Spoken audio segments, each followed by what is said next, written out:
So my name is Harmony. I was Harmony Haynes then because I got married before I left Enterprise Fish Company, which was the one in Santa Monica. I started there as a server in the fall, late summer, early fall of 2000. It was 2000. And I left about 6 weeks after my honeymoon, which was in 2003. I now live in Rey Beach, Florida, and I do several things. I am a postpartum doula and I work for myself. I also work in the holistic medicine field, managing a clinic that does acupuncture and functional medicine.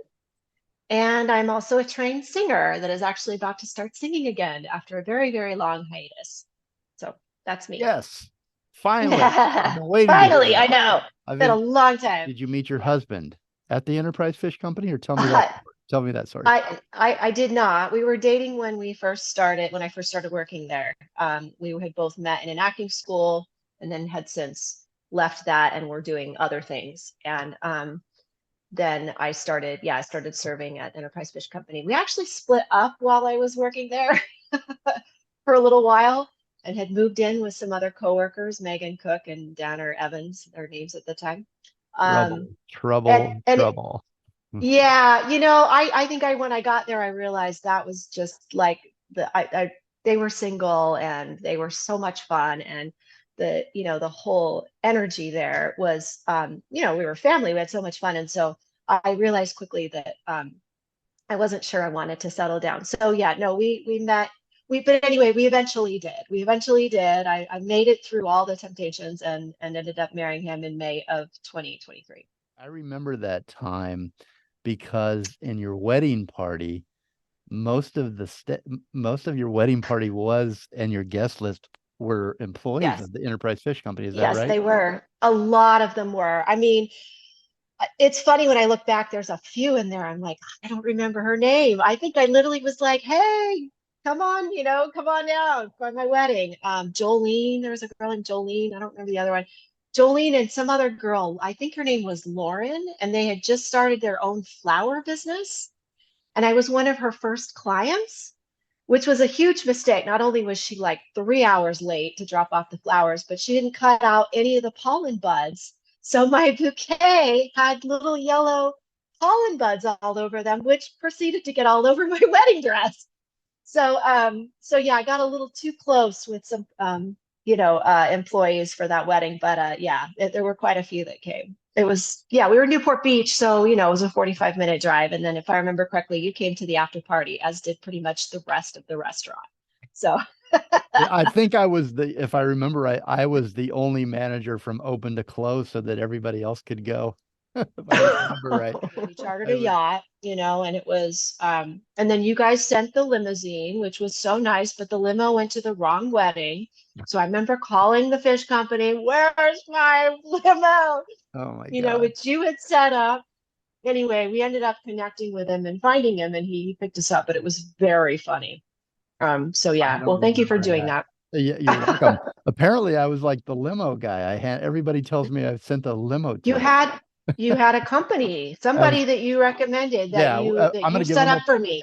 Avi Carpel, A-list limousine in LA. Anybody rents their limo or leases their limo ride from, he does all the Oscars and all the big events. That's so funny. Carpel, yeah. It was great. Once we got there, he had a bottle of wine in there, and I remember just pounding it, because everybody had already left. Everyone was at the after party except for Drew and I standing out on the curb.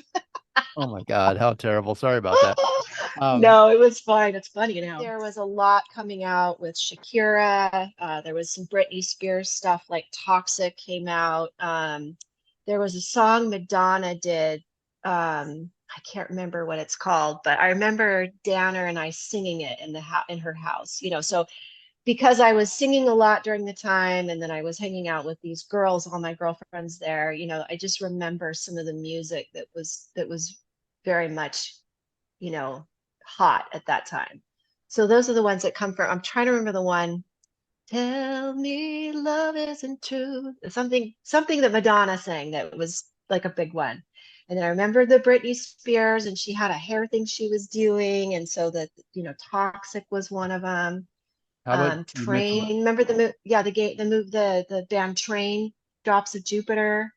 Those, I mean, all those songs remind me of that era. We went out a lot as a group, that team at Enterprise. We went to clubs a lot, and we went and did martinis, and the wine was a big thing. And so just remembering the music, the party music that we had on, I just, yeah, remember all that. So the 9/11 was the big one, and we got to kind of witness the before and after of the change in our society. I mean, it really was very surreal. I had to work on 9/11, but I remember that morning when it happened, a bunch of us, including Derek Housen, who used to work there, we went hiking up Runyon Canyon to escape what we thought at the time was maybe a plane coming to LA. There was some debate about that.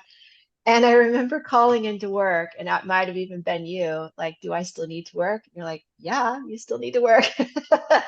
So I guess at the time I'm hoping maybe they just closed the restaurant down. But yeah, and then I ended up going into work, and I remember that it was a very somber mood, and the the bar had the news on talking about what was happening. And yeah, it was really, I feel like after the change of the century, there was this real high in the world. And that's what I came into. There was just this, it was the new millennium, and it was an exciting time, and there was just a lot going on, and the energy was good. And after 9/11, it was, it was all just so strange. So to kind of experience the aftermath there, the before and aftermath, being at Enterprise Fish Company and watching the news when they said we were going to go to war in 2003, early 2003, and which was right before my wedding. And Danner had already left, and she was a news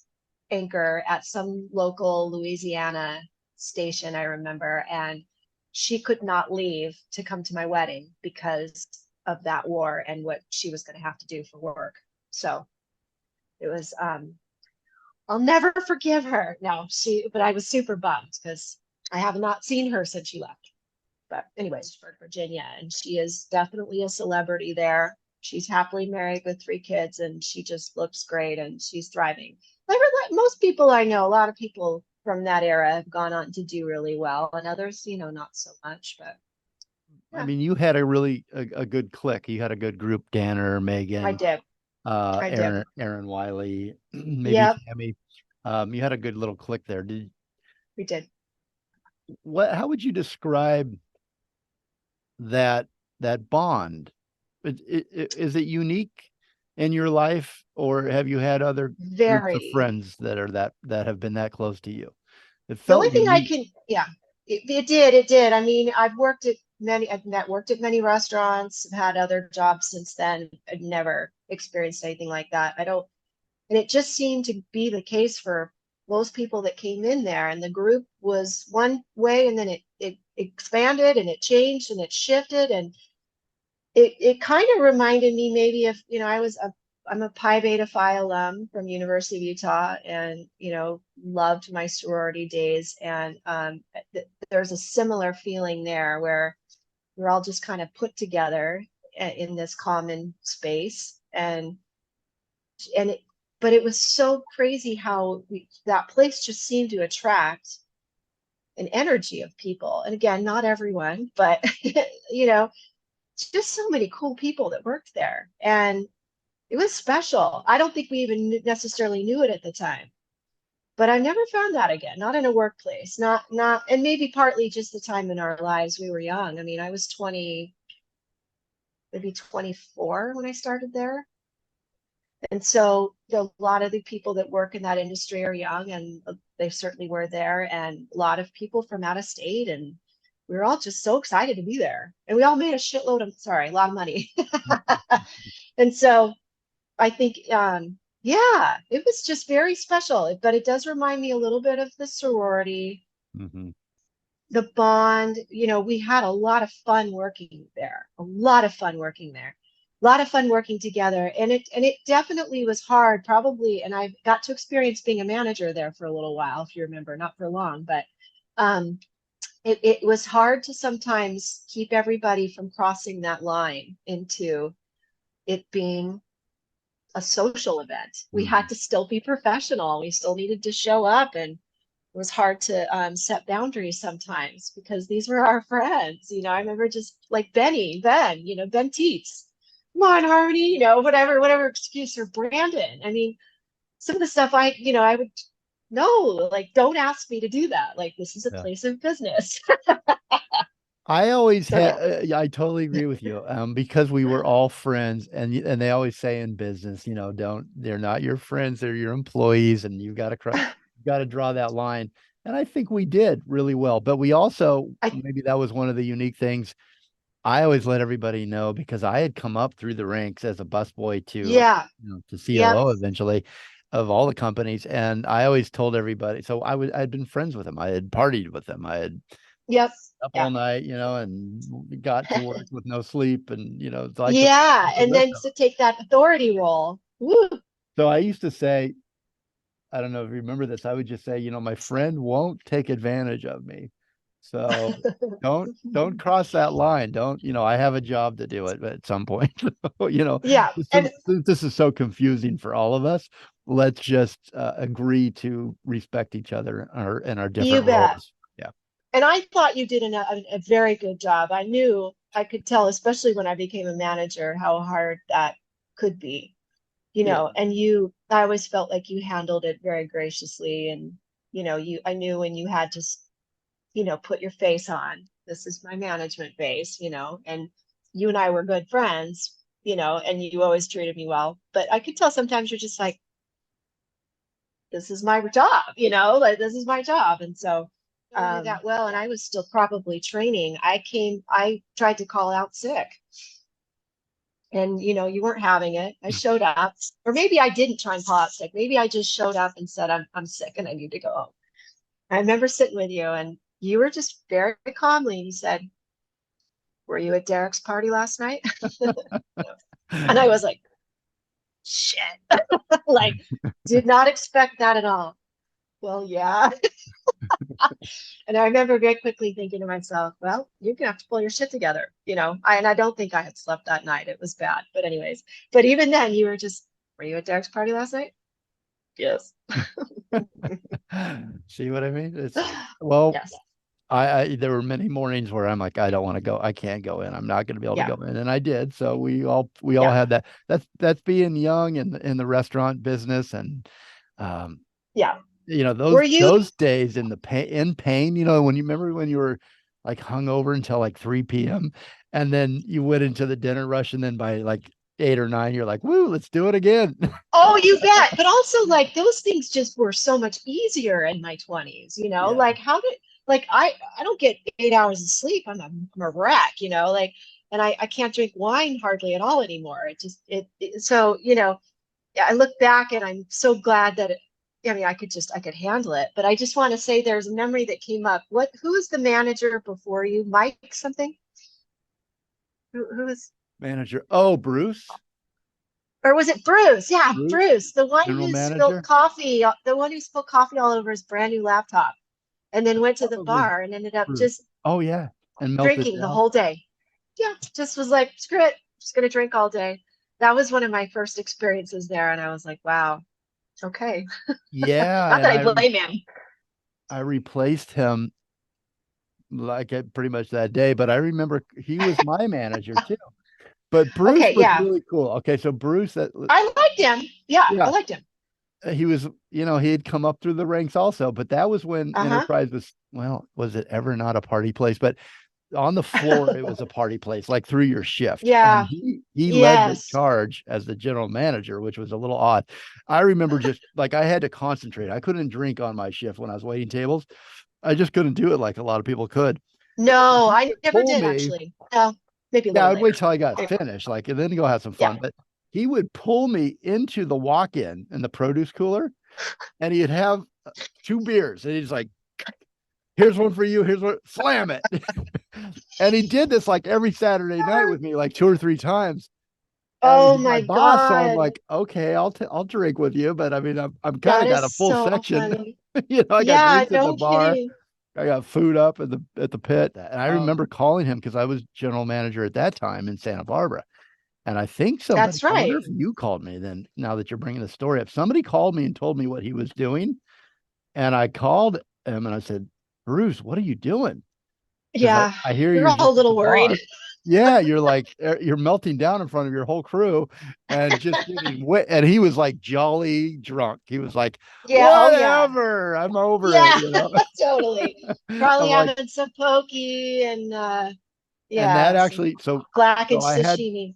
yeah, and I got, and Mike and Randy, I think even one of them was there. They were witnessing it. So, um, pretty much the next day, I was general manager of Santa Monica and Santa But Barbara. I came. yeah, I mean, really sad because God, I'd give anything to meet up with friends that still live there or have like Danner and Megan. We all talked at one point trying to have a reunion. It was very much a conversation that we were serious about. Mhm. Now that our kids were older, that we could get away, we're going to fly to LA and we're going to do this Fishco reunion and we won't be able to have it there. So that makes me sad, but it's just like anything. It's just a chapter in my life that I'm just so glad I had it. Mhm. And then Yeah. was kind of doing tossing around some musical theater. But while I was there is when I started recording my album with my father that we had co-written together. And so I would fly up to Washington State periodically to record, and then I'd come back and I'd go to work. And so I remember being very excited about it and sharing a lot of the rough drafts with the coworkers there, who all just, oh my God, like we're really just the ones that were like, you should do this. I had never done any kind of rock and roll of any kind in my life. I'd only ever done musical theater, studied opera at University of Utah. And so they were there to really just help me launch that. And so when I got the band together after I had done the CD, this was pre-social media, so there's no way to market yourself really. Mhm. They did that for me and they showed up, so many of them. I had one, I can't remember where it was. It was somewhere in Santa Monica because those were the ones they could always go to because that was close. Hollywood, a little harder, to drive to. But there was one in Santa Monica and I can't remember where it was. And everybody was there. I have pictures of it. I even have them on Facebook. And it was just a great gig. And I remember I was really good back then. I was like, I don't drink anything until I'm done with my show. Like, no drinks, no shots, nothing.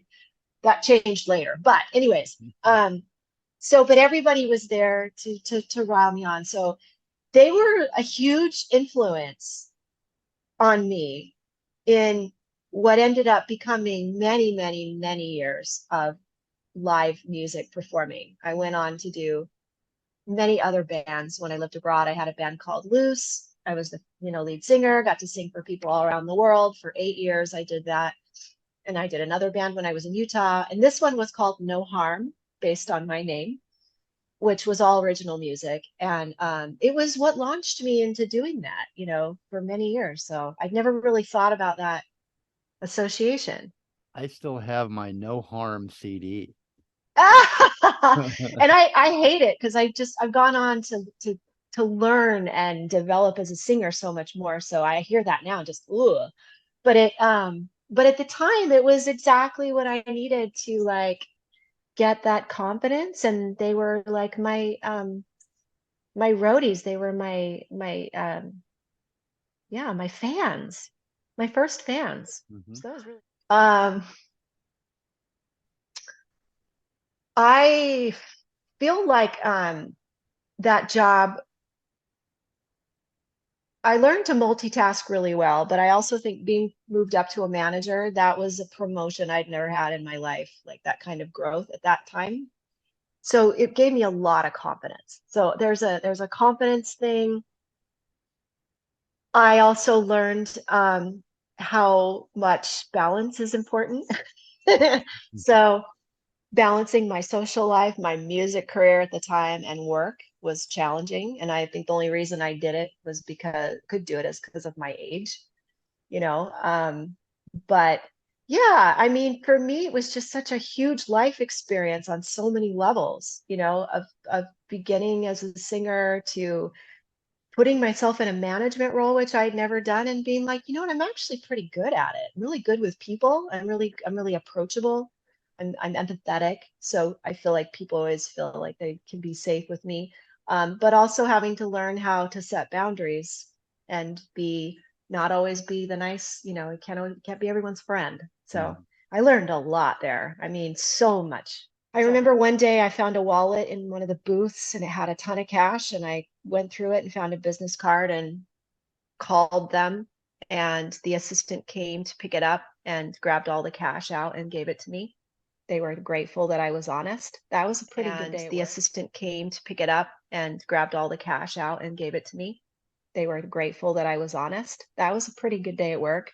That's a good one. That's a good story. I just did the right thing. Yeah, it was really cool. And he was a loyal, a loyal customer. I remember he came a bit, he'd come for lunch or whatever. So that was really cool. And then, I'm just trying to think otherwise. We just had so many like Halloween parties there were just insane, and Christmas parties. But yeah, I mean, yeah, that's probably it. I mean, never really had like a bad day. There was that day where Brandon left me to go see a patron. And that was hard because I ended up having to cover the floor by myself, which was fine. But I remember being very, very anxious about it because I knew where he was and what he was doing. And I'm pretty sure his girlfriend was there at the time. On the floor. I'm trying to remember. I think she was, because I got put in a really difficult position. He saw, oh, Harvey, you'll be fine. I'll be right back, And it was this older, hot MILF kind of woman, And then, either you found out about it or I don't know, but you had to sit down and have a talk with both of us. And it was when the booths were kind of like right in the middle. And I remember we sat across from you, and I'm sitting next to Brandon, and you're sitting there, and I mean, we probably all laughed a bit, but you had to be pretty serious. That was really messed up. And so I didn't like being put in that position. And I haven't talked to Brandon in a long time, as you know, but I have always continued to give him shit about that day. So he did a few of those things to me too. I remember coming in the office one morning and I couldn't get in my own office because he was in there with someone. And I was locked out, and he just ignored me until he was finished. He was just so charming, though. I mean, you just could not love Bo Mack. He was such a fun guy, and a big memory of that time. And we had so much fun, man. That place really like expanded my palate. But yeah, the pokey was a big one. And then, oh my God, that chocolate cake. I used to sneak in the fridge with a spoon and dip it in the big mixer bowl, and they're back there making the frosting. When no one was looking, I'd go back there and grab a spoonful. I have thought about that so many times and wished I knew what the recipe was for that frosting. It was I've got all those. So he was an older guy, maybe late 40s, 50. I really don't know. I mean, he was weathered looking, kind of a fast-paced, smoker, but incredibly energetic. The customers loved him. He was a very unique guy. Not shy at all. He loved those Alaskan king crab legs. So whenever there was any left over, he'd grab them and start eating them. And, we all thought that was really funny. And he just, he was a little scandalous. No one ever wanted to like piss him off. And so we all kind of just allowed him to be Wayno.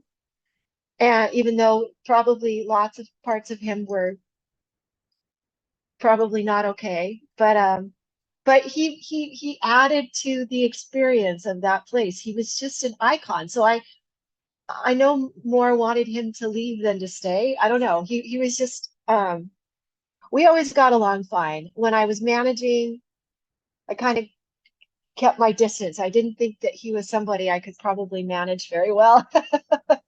But he was just an interesting guy with a lot of quirks and not a healthy guy. But just a good soul. I don't know what else